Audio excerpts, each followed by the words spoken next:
नमस्कार, मैं हूं आमोद श्रीवास्तव।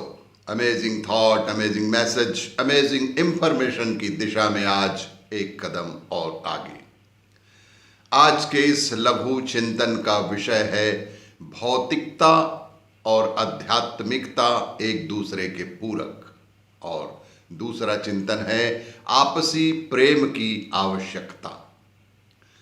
भौतिकता और आध्यात्मिकता परस्पर एक दूसरे से जुड़ी हुई है। एक के बिना दूसरी बिल्कुल अधूरी है। जंगल में गुफा में रहने वाले विरक्त महात्मा को भी भोजन, प्रकाश, माला, कमंडल, आसन, खड़ाऊ, पुस्तक, कंबल, आग आदि वस्तुओं की आवश्यकता होती ही है। इनके बिना उनका जीवन रहना भी, इनके बिना उनका जीवित रहना भी संभव न होगा। इतनी भौतिकता तो गुफा निवासी महात्मा को भी बरतनी पड़ेगी, और अपने परिवार के प्रति प्रेम और त्याग बरतने की आध्यात्मिकता चोर उठाए गिर और भौतिक सुखों में लिप्त व्यक्ति को भी रखनी ही पड़ती है। भौतिकता को तम तत्व और आध्यात्मिकता को सत तत्व माना गया है।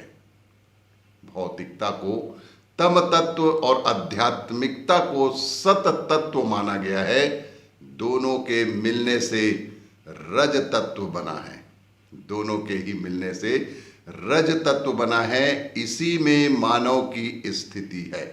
इसी में मानव की स्थिति निर्मित होती है। एक के भी समाप्त या परमहंस हो गया। दोनों के मिलने से रज तत्व बनता है। इसी में मानव की स्थिति है। एक के भी समाप्त हो जाने पर मनुष्य का रूप नहीं रहता।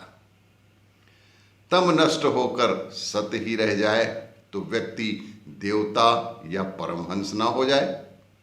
यदि सत नष्ट होकर तम ही रह जाए तो असुरता या पैशाचिकता ही बची रह जाएगी। दोनों स्थितियों में मनुष्यत्व समाप्त हो जाएगा। दोनों ही स्थितियों में मनुष्यत्व समाप्त हो जाएगा। इसलिए मानव जीवन की स्थिति जब तक है, इसलिए मानव जीवन की स्थिति जब तक है, तब तक भौतिकता और आध्यात्मिकता दोनों ही साथ साथ रहती है। अंतर केवल प्राथमिकता का है। इन दोनों में अंतर केवल प्राथमिकता का है। सज्जनों के लिए आध्यात्मिकता ही प्रमुख रहती है। वे उसकी रक्षा के लिए भौतिक आधार की बहुत अंशों तक उपेक्षा कर सकते हैं।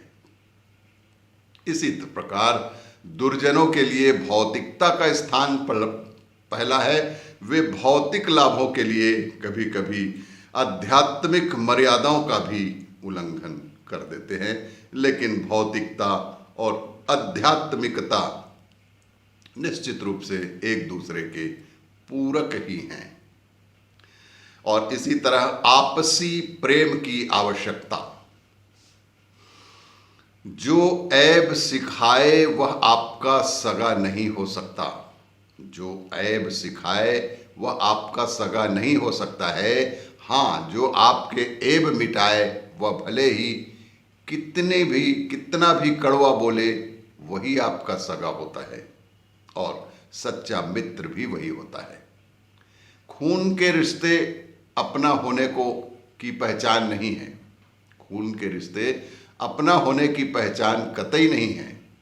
किसी का अपना होना तो कर्मों पर निर्भर करता है। हमारे सब हैं जैसे ईश्वर सबके हैं, और सब ईश्वर के हैं। बेहतर होगा कि आप घरों में रहने के साथ साथ लोगों के दिलों में भी रहें। बहुत बेहतर होगा कि आप अपने घरों में रहने के साथ साथ लोगों के दिलों में भी रहें, और बिना आपसी प्रेम के यह संभव हो ही नहीं सकता। अतिथि देवो भवः संस्कृत की ये लाइन हमारी संस्कृति है। अतिथि देवो भवः संस्कृत की ये लाइन हमारी संस्कृति है जिसे आजकल लोग बोझ समझने लगे हैं। यहाँ बदलाव की जरूरत है, या यूं कहें कि अतिथि सत्कार में हमें पीछे मुड़कर नहीं रुक जाना चाहिए। अतिथि आता है और जाता है। जब अतिथि आता है और चला जाता है, लेकिन जब अतिथि जाता है तो अपने साथ हमारे पाप भी ले जाता है और हमें पुण्य दे जाता है। ध्यान रखो, मेहमान का आदर करो।